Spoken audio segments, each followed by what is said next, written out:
ভেবেছিলাম একটি PC build করবো, কিন্তু র্যাম আর এসএসডির যে হারে দাম বাড়তেছে মনে হয় না এই গরিবের আর পিসি বিল্ড করা হবে। আর অন্যান্য কম্পোনেন্টের কথা বাদই দিলাম। তো সেই দুঃখে আজকে আমি মাইক্রোফোন ছাড়া মোবাইল দিয়ে কাজ চালিয়ে নিতেছি। এই গত এক বছর আগে আপনার এনভিএমই এসএসডির দাম ছিল মাত্র 3000 থেকে 3500 টাকার ভেতরে 512 জিবি। তো এখন আমি যদি এটা 256 জিবি কিনতে যাই এই এনভিএমই এসএসডিটা, এটাই কিন্তু আমাকে 5 থেকে 5500 টাকা গুনতে হতে পারে। আর যদি র্যামের কথা বলি, 8 জিবি একটি র্যাম কিনতে গেলে লাগতো মাত্র 2000 থেকে 2500 টাকা, কিন্তু এখন সেটাই গুনতে হইতেছে 5000 টাকা। একটি 8 জিবি র্যাম আপনি কিনতে গেলে 5000 টাকা আপনাকে, অথবা কোথাও কোথাও কিন্তু 5500 টাকাও নিতেছে। সো এখন টোটালি যদি আমি 8 জিবি প্লাস 8 জিবি আমি দুইটা র্যাম মিস্টিক নিতে যাই, তাহলে ক্ষেত্রে আমার 10,000 টাকা অথবা সামথিং এর ভিতরে কিছু খরচটা পড়তেছে।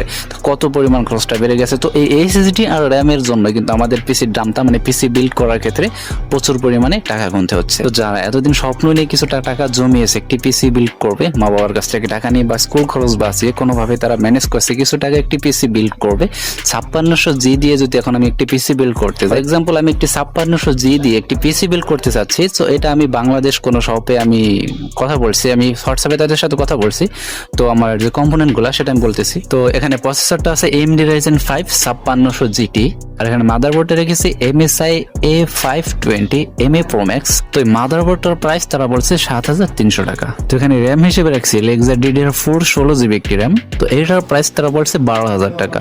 আর এখানে আমি 512GB NVMe একটি SSD রাখছি, তারা এটার প্রাইস বলছে 9000 টাকা। পাওয়ার সাপ্লাই নিচ্ছি 550 ওয়াটের, আর এটার প্রাইস তারা বলছে 5200 টাকা। আর এখানে আমি একটি 8GB গেমিং কেস অ্যাড করছি, সেটার দাম তারা চাইছে 3000 টাকা। আর এখানে আমি মনিটরের কথা বলছিলাম, তারা ভ্যালুটপের একটি মনিটর দিয়েছিল, IPS প্যানেল এবং 100 হার্টজ 21 ইঞ্চি একটি মনিটর। তো এটার প্রাইস তারা বলছে 9800 টাকা। আর সব শেষে অ্যাড করা হয়েছে একটি মাউস এন্ড কিবোর্ড, আর এটা গেমিং কম্বো। তো এটার দাম তারা চাইছে 1000 টাকা। তো এই সব কম্পোনেন্ট গুলো দিয়ে আমাকে এই পিসি বিলটা করতে হলে আমাকে গুনতে হবে 63800 টাকা। মানে টোটাল সব মিলিয়ে আমার এখানে দাম আসছে 63800 টাকা। তো এই সেম কম্পোনেন্ট গুলো দিয়ে আমি অন্য আরেকটি শপে যোগাযোগ করি, তবে এই ক্ষেত্রে আমি মনিটরটা রাখিনি, মনিটরটা বাদ দিছি, শুধু পিসি বিল্ড।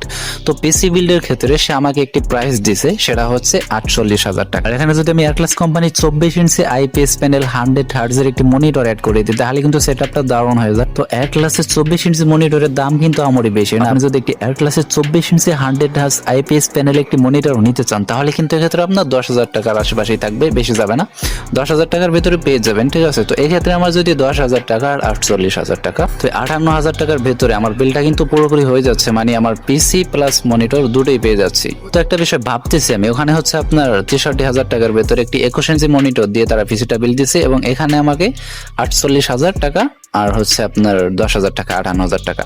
তো 58000 আর 63, তো এখানে 5000 টাকা কিন্তু বেশ কম আছে। আর এখন র্যাম আর এসএসডির দামটা কিন্তু অনেক বেশি, এটা সবাই জানে, কেউ আর অজানা নেই। তবে আপনারা পিসি বিল্ড করার সময় কি কি কম্পোনেন্ট নেবেন ভালোভাবে ভেবে চিন্তে বুঝে তারপরে আপনারা এক দোকান ছাড়া 2 দোকান ঘুরে দেখবেন। তো যেখান থেকে আপনারা পিসিটা বিল্ড করেন ভালোভাবে দেখে শুনে দামটা একটু দেখে নেবেন, যাচাই বাছাই করে, তারপরে আপনারা পিসি বিল্ডটা করে নিন।